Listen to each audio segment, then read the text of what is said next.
Today is October 28th, 2019, and thank you so much for meeting with me here in St. John's. My pleasure. Can you please introduce yourself? Aiden Flynn. Aiden Flynn, I'm the director of the Arts and Culture Centers. I'm an actor and a writer and a director and a producer. And yeah, that's me. So, you needed only 3 credits to graduate when you left MAN. That was a bold move. Wow. What a way to start. Yeah, so I did actually go back and get them. Yeah, I went back and I got them many years later. But when I left university, I was operating a couple of companies at the time. And it was just, I felt that I had gotten everything that I needed to kind of get out, certainly out of the English stream and the theater stream. And the credits that I needed, they were minor credits that I needed to finish the degree. And I just felt that I had kind of exhausted my tenure at the university. And the only other thing too is that a lot of the people that I was working with were colleagues and friends and mentors and teachers out of the university. So it almost felt like I was still, in some ways, I was still in the stream, even though I wasn't actually going to school, and I was still taking like workshops and classes from them too. So yeah, I wasn't technically enrolled, but I had moved basically my education there down to the hall. So that's where I kind of finished up my degree, was at the LSB hall, but I didn't get any credit for it. So yeah. Can you tell me a bit about your career path? Like, how did you end up working here after all these years in theater? Yeah, it's been a weird kind of weird twisted road. So when I started working in theater, I was working primarily out of St. John's, and I had a company called Dick's Kids Productions, which was named after Dick Bueller. And we produced the first major thing that we produced outside of some of the stuff that we had brought to the hall from the student program was we actually started the Shakespeare by the Sea Festival out of that production company. And the Shakespeare by the Sea Festival led to a lot of great connections and colleagues and work. And then I started working, I did a summer out at Rising Tide, and then I moved away for a little bit, and I had a little shot at working in Vancouver for a while. And then I came back and I worked on the festival again, and at that time Jennifer Dion had sort of taken over as the artistic director. And then I moved again, I moved to Calgary, and I lived there for about 4 or 5 years. And then I worked for a really, really amazing production company out there called Tamale Pictures. And that was owned by Tom and Allison Jackson. And Tom was a great mentor for me, because not only did he teach me a lot about the film and television industry, but he gave me a lot of great insight into the world of philanthropy and fundraising for charity, and for using your artistic work as a means to make an impact on things like social justice or the social structure. In a lot of ways, he did some amazing work for the community, and continues to do great, amazing work for the Community Food Sharing Association. So then when I moved back from Calgary to Newfoundland again, I had accumulated all this great knowledge about producing and running a company. So I started another company, which eventually led to me opening the Rabbittown Theatre on Mirror-Meeting Road, Linscott Street, and Freshwater Road. And that was an interesting project because really the community helped me a lot in building the business model for that. And that theater operated for 7 years, and out of that theater company, the Perchance Theater Company and the Cupid's Project with the Endeavour Stage, that came out of that. And I also was able to put together a really wonderful resume of theater credits with other companies. I went back and I worked for Rising Tide again. I was working a lot with Resource Center for the Arts. These are primarily in acting roles. And then I was also able to work with some of the local film and television that was going on as well, and I was working with great directors and great producers. So the Rabbit Town was really a great launching point for me, not only as a administrator for a venue, but it also really stepped up my artistic game as an actor and a writer and a director. In 2000, after I'd finished the Cupid's project and doing the first season of the Endeavour stage, a job opened up at the Arts and Culture Centre for the programming manager. And the programming manager was basically responsible for the touring program and also for music promotion. And I had a fair bit of experience not only with the theatre aspect of it, but because of my time in Calgary, I had a pretty good record of doing a lot of music promotion there as well. So I thought this was a job that actually lined up pretty well with what I had built up as kind of a skill set. So the stars had kind of lined up for me. So it was kind of a weird thing because the company that I was running was starting to do really, really well. But this job really looked like something that I could do, and I applied for it and I got it. And I've been here now since January 2011 was when I started at the Arts and Culture Centre, and now here we are in 2019. So it was about 3 years in that the director position opened up, and that's why I'm sitting here today. What exactly do you do? It's a good question. The director of the Arts and Culture Centre is it's kind of like a fulcrum between the requirements of the facilities as resources for the arts community, and also between the government department, which actually owns and operates them, which is the Department of Tourism, Culture, Industry and Innovation at this time. And the buildings are actually the responsibility of another government department, the Department of Transportation and Works. So my role as director is I'm responsible for all 6 centers, and it's really for the maintenance, for the visioning, and also for the programming. Ultimately, like decision making kind of comes up to the top. But I mean, I've got a fantastic programming manager here in Barnhart, and I've got 6 amazing regional managers that take care of each of the centers. So I found that the difference between what I was doing as the programming manager, which was really hands-on in terms of the actual delivery of programming and promotion, the director has a little bit more responsibility for looking at the future success of the operation, for the infrastructure requirements for the buildings, and also has a big responsibility for making sure that the human resource component of it is taken care of as well. Can you tell me about the Gander Musical Theatre Symposium that took place recently? Yeah, sure. So I had the pleasure of meeting David and Irene, who created the musical, when they were here doing the research for it. And I actually met David in this office. He was here. He had just gotten back from Gander, and he wanted to talk to me about another musical that he had written. And we just started talking about this project that he was working on. And then I think, if memory serves, he was still looking for a place. He didn't even have a hotel basically that night, so I had a rental house so we went to stay in the rental house and kind of put him up for the night. And he just him and David, Irene, they were just you could tell that, I couldn't really kind of see even what they wanted to do. Like, I couldn't see a show and what they wanted to do. But I knew that they were going to figure that out.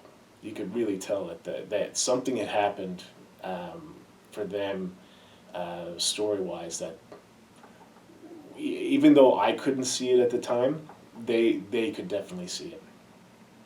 So that conversation obviously kind of continued as they went through a workshop process, and then they went to the west coast of the United States, and then they brought it to, and the thing just kept getting bigger and bigger and better and better, and now it is what it is. So when the town had done such a great job in making sure that their commemoration of 9/11 was so well. I really wanted the arts and culture centers to do something that celebrated the miracle that was the artistic achievement of taking this idea for a show and turning it into probably one of the most successful Broadway shows, certainly in the 21st century. And I think at the time of the Gander Musical Theatre Symposium, I think they had just passed Cabaret in terms of like their all-time bestsellers on Broadway. So obviously they're making an amazing impact on the world of Broadway. So that's really what the symposium was designed to do, was to celebrate the fact that this little idea had spawned into this big, wonderful, amazing thing. So we wanted to do an event that attracted people to come to Gander, creators to come to Gander, to talk about the aspects of creating musicals, and not just from the writing components of it, but also from the design aspects of it, the performance aspects of it, and really, had a good conversation about what it meant to actually produce, not only at the initial level, but at the highest levels too. So that's kind of how it came to be. I had met Michael prior to that, a couple of years previous to that. We were talking about other things come from way related, and I think this idea kind of came out of that conversation that we had, that wouldn't it be really great if we could all kind of go to Gander and just hang out and talk about making musicals for 2 or 3 days. So after 2 years we finally got it to happen, and it's going to happen again next year. So it looks like it's coming down. So where do you even start when you're planning something huge like that? I mean, you invited people like the sound designer of Wicked and the Lion King, Tony Moore. Like, how do you make it happen? It's crazy. You really rely on Michael and you rely on Sue. So Sue Frost, when we asked her if she would have some buy-in for this as well, she was quick to jump on board. I think David and Irene probably would have too, except their lives have become massive, and they're pulled in so many different directions. But Sue's involvement really brought us to that level, and Michael's involvement brought us to that level where we had a lineup of presenters that I could not have imagined of putting together. I guess bringing the resource not only of the arts and culture centers and bringing some of the resources of the department to the table. That makes it a lot easier. If you're going to start this from scratch,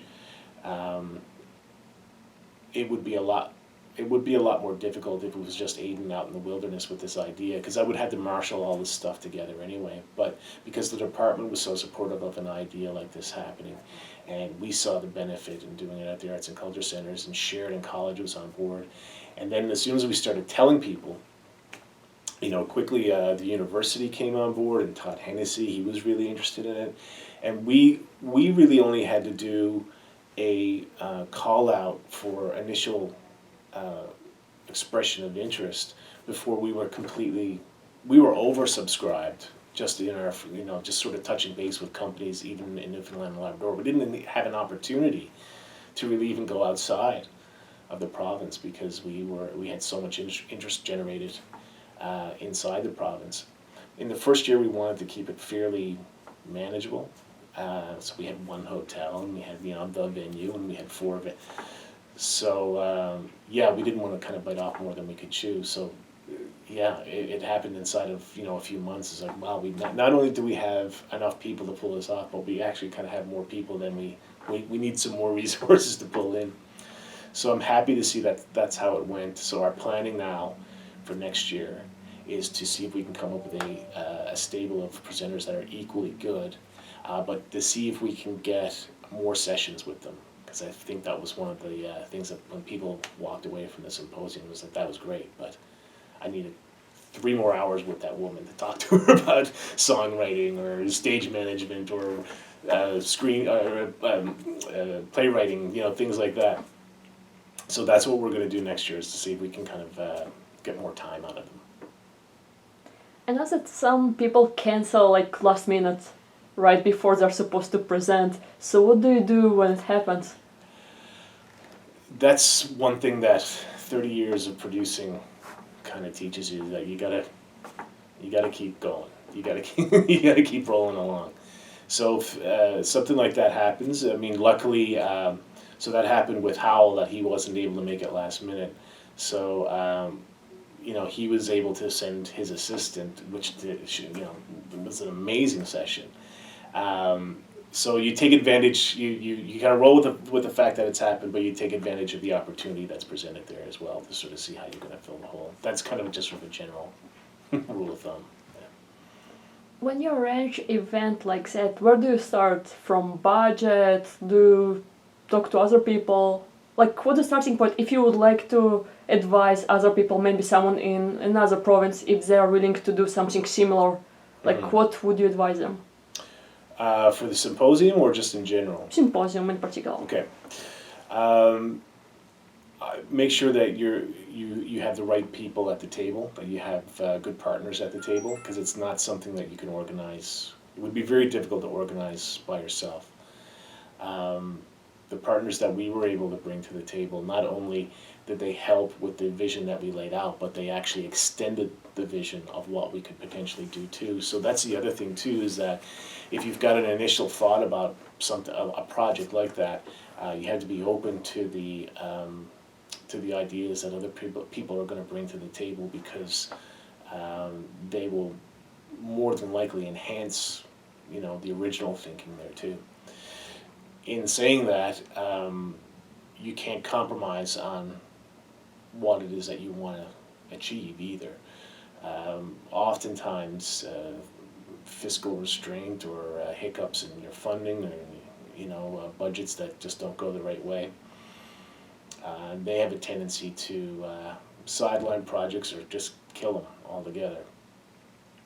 So if you firmly believe in what you're doing, stick to the plan, you know, and more than likely, if you can get other people excited about what you believe in, it'll work out. But you can compromise to a point where you're making sure that you're still getting your final set of goals, but don't compromise to the point where you're not going to do anything at all, or you're not going to do something that you don't think has any value. So I think that's the balance that you have to strike from the outset. And then when you're in the middle of it,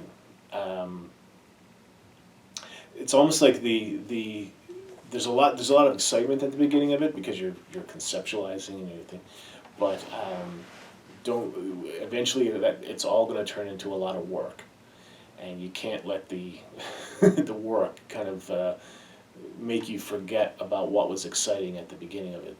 So that's the other thing. Don't get discouraged by the big burden of the labor that's going to go into it. You know, remember why it was exciting at the outset, because if you keep that sort of fresh feeling of excitement, and that you're doing something wonderful, that'll push you through the labor, and you can see the little light at the end of the tunnel when it gets hard. It took you nearly 2 years, right, to make it happen? Yeah. So what was the timeline like? At the beginning, it was purely in the conceptual, so it took 2 or 3 months to even conceptualize what it was going to be, and then we took about somewhere in the neighborhood of like maybe even 6 to 8 months in organizing the right partners and what they would bring. Like, the town of Gander was such a valuable partner. We couldn't have done it without the support of the town of Gander. But we had to also sort of figure out, you know, what the logistics of doing a project like that would be. And those became self-evident when you talk to an entity like the town of Gander. So there's things that you didn't even, you know, think about in terms of, oh yeah, like if we get everybody, or if we want to do this thing here, how are we going to move everybody over to the next venue to make sure that we get this done? And where's everybody going to drink their coffee? And, you know, the little things are, you know, like the, you know, a town of Gander kind of support that. So that takes a long time to figure out that component of it. So yeah, I'd say, like, you know, between 6, 8 months, probably longer. Some of that stuff like ran up right up until the day. And then, you know, you had to start budgeting at that point too. And we're lucky because we knew that we had funding and working capital to start from. But if you were starting in a scenario other than the way that we started, you know, a big portion of what we'd have to do at the front end too is to source out where you're going to get the money to pay for it. So then once you get through those two stages, when you get a little bit closer, like in your window where you're probably 10 months out or 8 months out, then you have to start planning logistics. So, you know, you got to start making sure that, you know, people are available and they've got flights and you know where they're coming from, and then you got to make sure that there's hotel for everybody. Then you got to make sure that there's meals for everybody. So that's when you start getting into the nitty-gritty planning of it. And then 2 months in, you have to start making some of your final decisions too on your marketing and your advertising. So that I should roll back a little bit. Marketing that's almost one of the first considerations that you're going to make too, is like your marketing and your branding. Who is this for? Like, you know, who am I going to invite to this? Who do I want to participate in this? And what is it that I'm trying to achieve at the end of it? So those things will help you make decisions in terms of what your communication strategy is going to be. So what was the target audience in this case? The target audience for our audience we thought was going to be a lot wider. But as it turned out, we had to adjust, because when you go back and you discuss you start talking about the logistics, it's like, well, we can't make it any wider. We can't go beyond the province because we just don't have enough resource inside the town this year to take care of it. So we had to adjust the communication strategy. Our communication strategy initially was going to be a lot broader than what it was. Like, we were thinking, okay, how do we let people know, you know, through the network of companies and producers and producing companies and institutions, how do we let them know that this is happening, and then see how many people that they might be interested in sending to it. And then when we sort of found out that the first subscription level had already been taken care of with people in Newfoundland and Labrador, we had to say, okay, that's going to have to be year 2. So now we have to kind of figure out how we're going to message out around the companies that we know that basically have said, we have signed up and we are coming, as opposed to trying to sell it to the companies that hadn't signed up. So then we had to figure out like what the communication strategy was going to look like in terms of it's going to be something that's going to look really Gander centric, but we also wanted to make sure that people knew that it had a tie to come from away. So we had to get the color scheme worked out, and we worked with graphic designers, and then you had to get all that approved, as well, because you got to send that to the people that actually work at Come From Away and say, look, this is an homage to what you're doing, but it's not a direct. Right. We're not taking a lot of your stuff, so they'd say, yeah, that's good, colors are good, the way you get that. So all those approvals you get worked out. So that's the marketing component of it. That did change a little bit, and but I think in the end, I think not only did it set us up for what we needed to do last year, but we did a lot of work for what we needed to do this year. So like I said, we took a lot of stuff that we had to take off the table, has now been put on the table for the next year. How do you convince all these people to come to Gander? I mean, they're so famous, they're so busy. I mean, they work on Broadway, some of them, Yeah. and they work on so many different projects at once, and some of them probably never even heard of this place. Yeah, it wasn't as hard as I thought it was going to be. And sometimes you forget that to other people on the planet, your place in the world is pretty exotic. And a lot of that had to do with why people decided that they were going to come and see, because they wanted to see it. And some of them had been here before, and like Tony had worked on when they did the arena show for Come From Away, he had come and he'd done the audio for that, and I think Hal had done it as well. So they had already had a familiarity, and Sue is almost like a resident of Gander now. She's sort of, people love her, and she's there all the time. So it didn't take a lot of convincing to get people to come like that. But I think, you know, like from Stu and Michael's perspective, when they floated it out, and they explained to them what we were trying to do, I think they just really liked the idea of a musical theater hang, you know, for three or 4 days, and they just wanted to be a part of it. So the combination of what it was that we were trying to do and where it was going to be and why it was going to be, you know, where it was going to be, was all attract. That was attractive enough, and I think that we'll probably have a similar success as we go forward.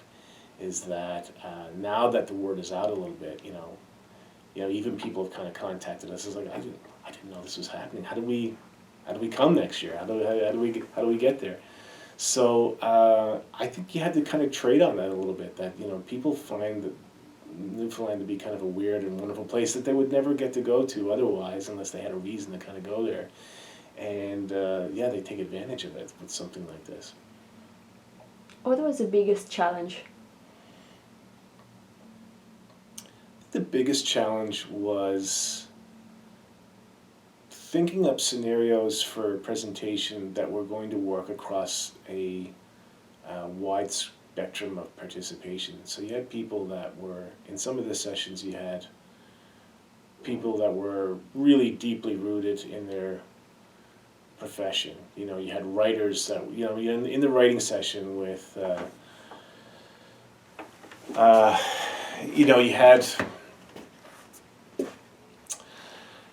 You know, you had people that were writing all the time and had been writing all the time for like 20 years. But you also had those people sitting next to folks that, you know, were in school, you know, and they were just starting out a career. So trying to come up with an idea for a session that would be valuable to all those folks. Like when we were talking with Morris about his writing session, so Morris Panich Morris Panich, Robert Chafe, and Bernie Stapleton were all running the writing session. So it's like, if nothing else, you're just going to kind of come and hang out with those guys for 3 hours just to sort of ask them some questions. It was incredible, right?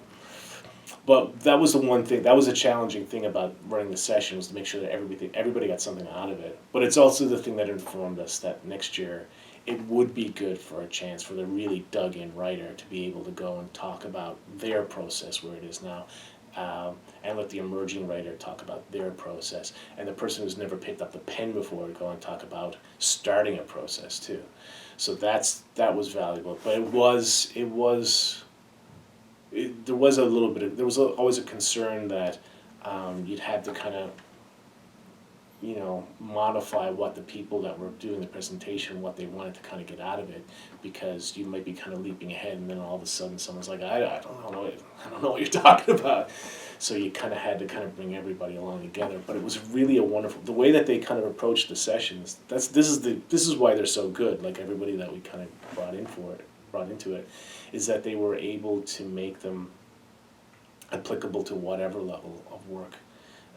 Whether you're in a community theater group or whether you're, you know, a long-tooth professional or in school or even in the youth series, everybody got something out of it. That's, you know, that's what, you know, professional creative people do. They're collaborative, especially in theater. They're very collaborative, and they make sure that a group of 20 people are all, you know, that's the first thing that great you know, theater professionals do, is they form the unit right away. Everybody kind of gets on the same page and they start working together, because they realize that without that initial bond, that you're gonna have a lot of problems down the road, whether that's 3 hours or 3 weeks or 3 months or 3 years kind of thing, you know.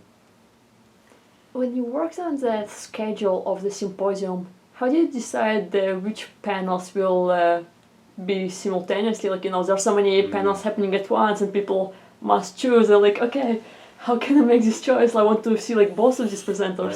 I know, and sometimes we were in those positions, like, so one person's flight gets in at a certain time, and they can't go any earlier, and then some person's flight is leaving, and it's like, well, they can't go any later than that. So, you know, you had to make the unfortunate decisions. Like, and those two things are going to have to happen at the same time, and someone's going to have to make the terrible choice as to like which one. That was the other challenge too, is that we knew that, you know, we were putting stuff against each other that, yeah, there's going to be people that are going to want to go to both of these. So that's a lesson learned for next year as well. But that was the first thing, is that we had to make sure that the schedule that we put together lined up with the availability of the people that were conducting them.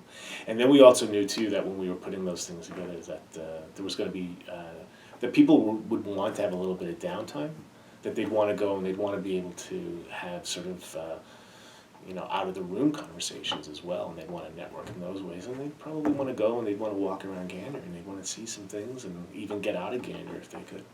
So you had to allow for that type of time as well. So we did, making all those considerations, we put together what we thought was the best lineup, and one that was going to keep everybody kind of fresh, and also considering too that it was 3 days, right? So you had, you know, 2 really dug-in days, and then you also had evening stuff that people had to do too. So that was the way that you do that first is from the schedule, and then you got to kind of like, if I was taking this thing, how would I feel if I had to go to this and then this and then this? Would I be ready to do this afterwards too? So you kind of have to put yourself in the shoes of the people that are actually kind of going to these things as well. Can I keep asking questions? It's 2:31. Yep. You have time? Yep. Okay. What was the highlight for you of this experience? Man, I gotta say, like, you know, on the first day when everybody showed up, they were having coffee out in the lobby, and then people started going to their, that was pretty special.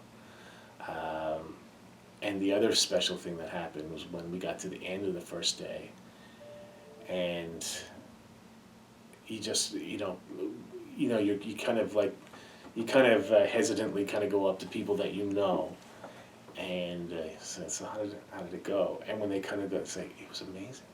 And they're not lying to you. They're not kind of, you know, because sometimes people kind of do that. They sort of, they kind of give you, oh yeah, it was great. But you can tell in their eyes, so, no, that was really special. Like, I went to this thing with Leslie Arden, and, you know, people were crying, and I was there. It was amazing. So I mean, it's like, wow, that was really cool. I tell you another really amazing thing that happened too was when the folks got up to sing "Welcome to the Rock" from the town of Gander. That was a pretty special moment too.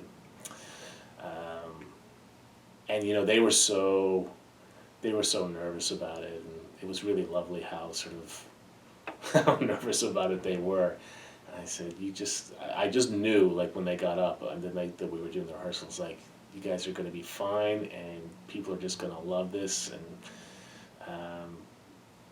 And I was really surprised, like, how good it was too. You know, like, they didn't have a lot of time to put that together, and it was really well done. So those were 2 really good surprises. And I tell you, the third surprise that I had was on the last day when we did the plenary session for the next year.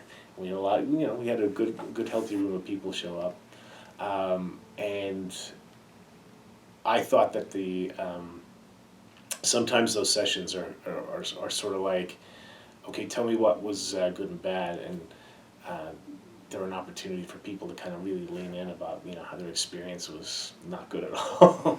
But we didn't have a lot of, I don't know if we had any of that. I mean, I think everybody felt it was such a wonderful event, and they had such wonderful discussions and experiences, and they had left with ideas, and they had left with friendships, and, you know, in some cases some partnerships. So that was also a big surprise too, that the planning session for next year went so well, like that there was a real enthusiasm to do another one. So how will it be different, like, the next year when you start planning? You already talked about some lessons. Yeah. What's the main difference is going to be in the format, I guess? There's going to have to be more sessions, because I think that we have to allow for people's tiers of experience to be met by the presenters, so that there should be an advanced level whatever session along with an emerging level session. So if this is the first time that you've talked about set design, that's great. But if you've been set designing for 20 years and you've got some industry sort of like concerns, or you've got some real dilemmas in terms of, I don't know, like, I just can't do on AutoCAD what I used to be able to do with a pen and pencil. I mean, let's talk about technology or something.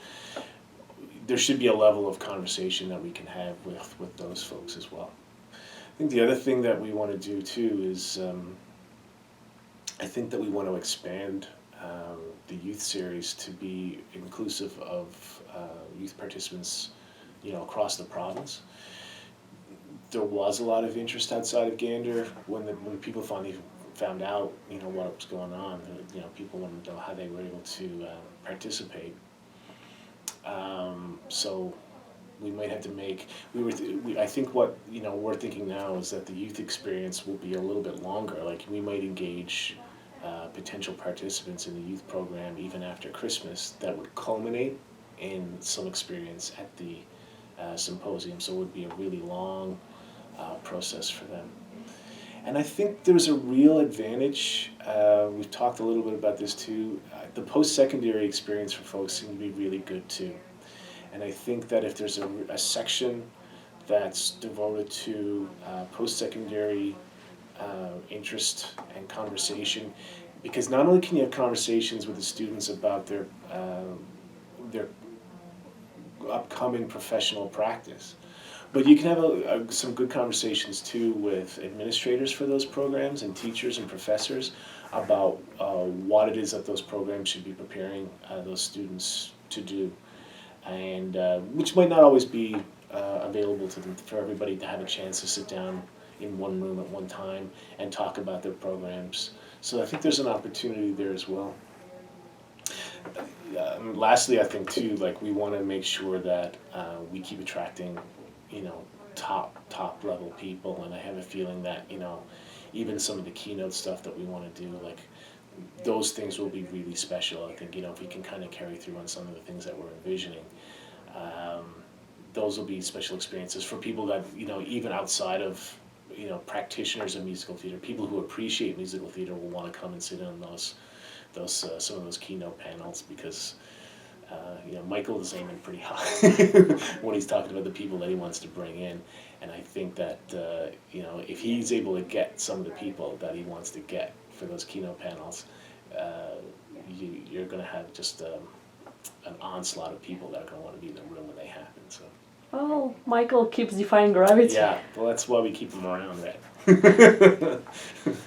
By the way, I was very curious. Do you start with the list of theater occupations, like producer, sound designer, lighting designer, or with a list of people? For example, I want to invite Sue Frost, or I want to invite. Yeah, I think we started with the professional sort of designation first. We knew that we had to invite Sue. I mean, that she was kind of like, okay, well, we'll start with Sue and we'll kind of go from there about who else we can kind of. But I think I really wanted her to be here because I really wanted there to be a really good discussion about what is actually involved for the producer. And you never get to really talk to the producer about their role and things, And it's such an important. I guess I'm biased because I've, had a career as a producer, but especially because. The industry doesn't rely on big institutions like it used to. You would go work for. I would go to school and then I'd go and work for the big repertory theater festival, or I would go, and after I worked for the big repertory theater festival, I'd go and see if I could get a job in one of the big, production houses. Like the industry standard is that people work in their small companies, and then they'll work for different levels of sort of institutions that are sort of around there. And there's so many people that work in small situations that you never get a chance to sort of slow down and talk about producing the work, because you're kind of there. You're in it. You're acting in the work, and you're writing the songs, and you're directing it. And you're like doing your own lights, and your company is 2 people, and just like the size of things have kind of, like there's a lot of people working in it, but like it's a lot of people working on 100 different things. So to talk to somebody about producing was really important. But that was the other thing too, is that, you know, I always find that, you know, the professional development opportunities that are offered in the performing arts, a lot of them are skewed towards the performance side of it. So there's a lot of acting, and there's a lot of singing, and there's a lot of movement and dancing and stuff like that. But there's rarely a chance where you can kind of go, and we're just going to talk about lighting and audio and set and those components. And because people are working in their own company so much, they have to have those skill sets as well. They have to be able to have, if they're not doing it, they have to have, you know, be able to have good conversations with designers. So I wanted to make sure that there was a good balance between not just sort of the performance aspects of it and the creative aspects of it, but the creative aspects that are involved in the design of the shows as well. So I think we kind of came up with the list of what we thought would be best represented and what we could pull off in the first year, and knowing full well that we had left a couple of important things off. We knew that we did not have a movement component or a choreography component in there. That somewhere down the road we would actually have to have. But when we were looking at the schedule and we knew what would be required to actually pull off a choreography session, it's like, I don't know if we have the space, and I just don't know if we have the time to kind of get people into gear and movement, and you know, and then they got to kind of go to the next one. But we'll have that planned out properly for the session afterwards.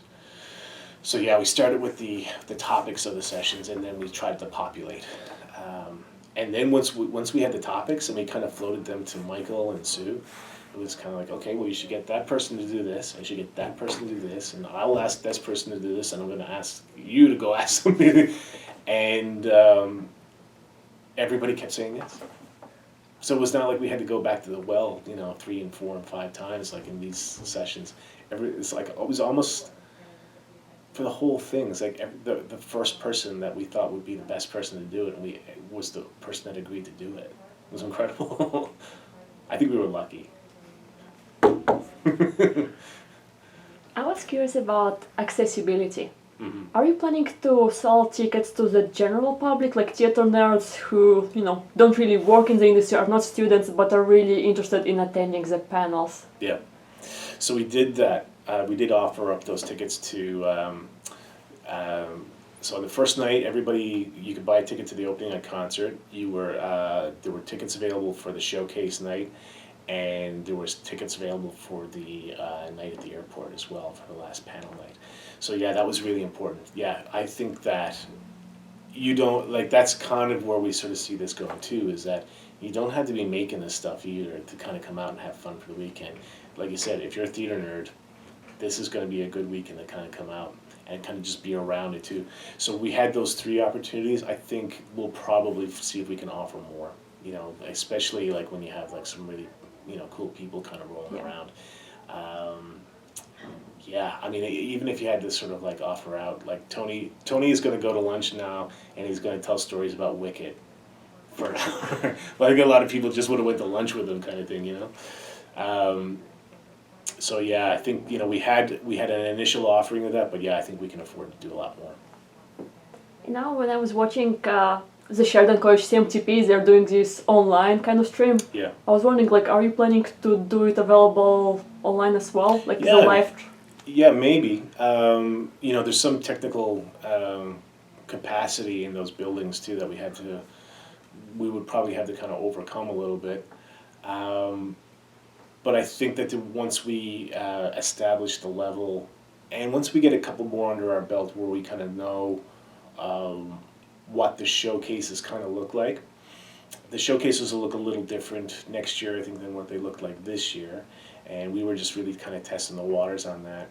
But Michael has kind of got his sort of showcase night down to a fine art kind of thing. So once we can get it to a level where we know what the show is, I think we'd be a little bit more comfortable in doing the broadcast of it. Yeah. And the session itself, like the panel? that really kind of depends on the Yeah. level of comfort of the person that's doing the presentation too. So some people might be cool with that. Some people might be, Right. you know. So yeah, maybe what we might do is sort of offer up one or two of those, maybe as just to sort of do it as a pilot effort, and and show everybody that.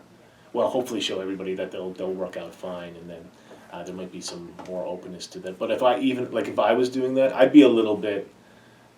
It's one thing that you have to kind of go and do that for a room full of 20 Yeah. people, but when you know that there's kind of like a camera that you're also trying to talk to as well, it's kind of splits your focus. And the other problem with the camera too is, and I've been in enough of these sessions where it's happened, is that it'll drop out, and then someone gets up and they're scrambling and they're like, pulling wires, and you're up there trying to like deal with the 30 people in the room while, IT is trying to fix the thing. And then they finally go back and tell you, oh yeah, we just lost it all together, and you feel like you've lost like a half hour out of your thing just sort of worrying about this piece of, gadgetry in the corner. So that's the other thing that I worry about with the live streaming stuff, is that, if you have really select amount of time with folks, if you don't have that stuff kind of like, 99% is going to work, you leave like 1% out there for something weird to happen. And you're right, it probably will affect the content of presentation. Like Leslie Arden, she played us a song from her musical, like Mama's Boy, it's a song, and she just finished working on it. So she probably So she want to put that out into the world like that? Yeah. Probably it wouldn't be ready for it. Yeah, exactly, yeah. Yeah, I would, I think that's probably going to have a lot to do with it. Yeah. If someone wants to be a programmer like Erin Bernhardt, I'm not sure how to pronounce her name. Yeah, that's right. Like, what skills do you need? Where do you start? So, when you're talking about presentation, that's probably,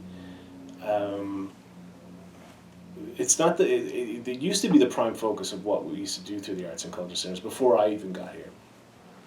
And I actually, was a beneficiary of the other side. I used to be an actor that used to go out on the touring program across the Arts and Culture Centers. Presentation is different than producing. Presentation means that you're acting as the deliverer of the thing that's already been produced to the audience. That's your role, basically, is to develop an audience, build an audience, bring an audience to the table for something that you identify as something to be particularly wonderful. We're a multidisciplinary presenter at the Arts and Culture Center, so we work in music and theater and dance. Circus has become a big one for us as well. So we have our eyes kind of looking out for a lot of things that are going to work well in a presentation scenario. But the work of a presenter is a little bit different than the work of a producer. The work of a producer is really there to work alongside the creative processes all the way through, and to make sure that everybody has what they need to kind of get where it needs to be. The role of the presenter is to find those wonderful things out there and really to start having that conversation in your head with your audience. Is this something that is going to connect with my audiences in St. John's? Is it going to connect with my audiences in Gander? Is it going to connect with my theater audiences? Am I doing something that's that's going to be pushing the expectations of the theater audience in my community, or am I doing something that I know that they're just going to love because it's something that they've traditionally shown me that it's something that they love? So it's a different sort of set of a different skill set. Both of those things are really highly focused on how you're going to get audience into the room, but the producer has a completely different thought about what that's going to be as opposed to the presenter, because oftentimes the presenter is also looking at it in the terms of this is going to be part of my season, this piece that I'm picking up. The producer is looking at it solely from this thing that I'm doing right here, right now. I'm going to bring it into this room, and then am I going to bring it to another room, or I'm going to try to extend the run, or maybe it does this, and then, you know what, it's over, and then I'm going to go on to the next thing, So how you get into presentation Um, it's that can be a kind of a strange role. The reason why I got into presentation was that that was really kind of born out of my experience in Calgary and working as a music promoter. So I would help in the promotion of concert events, live events, and some of those events were national tours as well.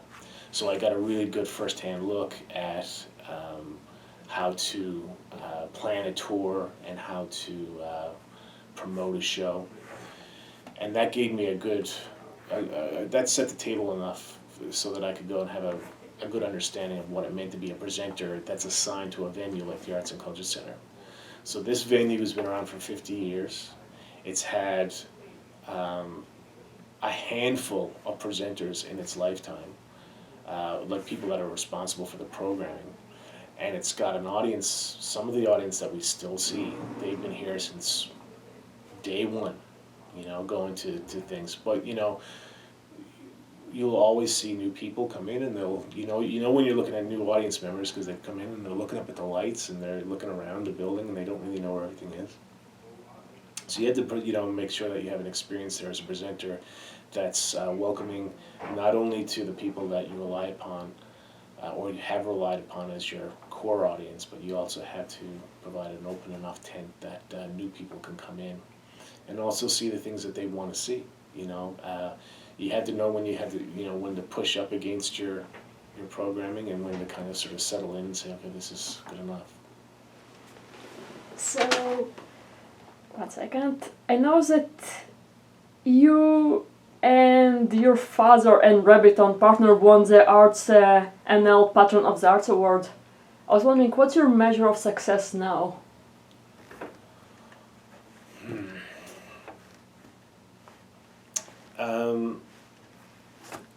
I think that, the easy answer to that would be, how's the box office doing? That's a pretty good measure of success. But this organization, not totally dissimilar to Rabbitown, which is maybe the reason why I got the job, is doing more things in the community than just, cranking out shows. To measure the success of arts and culture centers is to also look at the amount of engagement that we have with people using our rehearsal spaces and our creation spaces. It's to measure the success of how many people are using the costume bank, which is probably one of the greatest resources in Atlantic Canada. I saw it, it's amazing. That people have access to for free, and it takes a lot of work to maintain that. And to make sure that it's stocked with the things that people need and things are cared for and brought back. There's also the measure of how people feel, and that's the toughest metric that kind of measures your success, like how people feel about the organization, because there's no real way to kind of, you can go out and you can do surveys and you can do analysis of the surveys. A lot of that stuff really kind of comes back to you almost like in an anecdotal way, and you had to be responsive to how people feel how the organization is running too. Some people will just come out and tell you. They have no bones about it. They'll come up to you, like they'll meet you in the building, or they see you in the back of the theater, or they'll write you an email, or they'll pick up the phone. So you had to be open to the things that are being told to you in order to, because the success that you'll have is that you'll be able to meet what the community wants the organization to be too. It's a publicly funded building. This building is owned by the people of Newfoundland and Labrador, so it has to be somewhat reflective of what their cultural priorities are, what their social priorities are, what their I don't know how you'd say it, but what their place in the world, like how they sort of see themselves. So, and these buildings are all across the province. So the experience of your audience in St. John's is not going to be the same as the experience of the audience in Labrador City. So you also have to be very cognizant of what's going on in that community in that part of the province. So the success that you would measure there is that you feel that you're responding to what people need most out of their cultural resource. We have 5 minutes left. Is there anything you would like to talk about? I think that I talked a lot, but I really appreciate the questions. They were fantastic questions. Thank you so much. Yeah. I really enjoyed talking to you. You too, yeah.